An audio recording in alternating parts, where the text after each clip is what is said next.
परभणी लोकसभा मतदारसंघासाठी आज निवडणूक पार पडलेली आहे। सायंकाळचे 6 वाजले आणि त्यामुळे आता मतदान केंद्रांना कुलूप लावण्यात आलेला आहे। परभणी मतदारसंघात सायंकाळी 5 वाजेपर्यंत 53.79% इतका मतदान झालेला आहे आणि 1 तासाचा मतदानाची आकडेवारी येणं अद्याप बाकी आहे। त्यामुळे यावेळी किती मतदान होते 1 तासात हेच पाहणं महत्त्वाचं असणार आहे।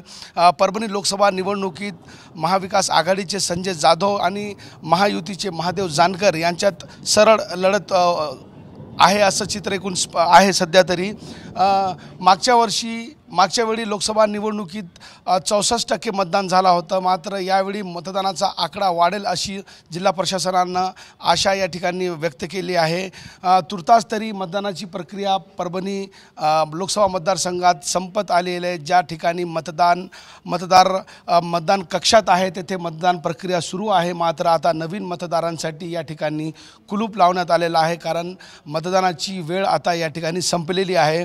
4 जूनला निकाल लागणार आहे, त्यामुळं एकूणच या निकालाकडे सर्वांच्या नजरा लागून राहणार आहेत। मात्र तुर्तास परभणी लोकसभा मतदारसंघात मतदानाची प्रक्रिया पार पडलेली आहे। व्हिडिओ जर्नलिस्ट तुषार ननावरेसह नजीर खान, TV9 मराठी, परभणी।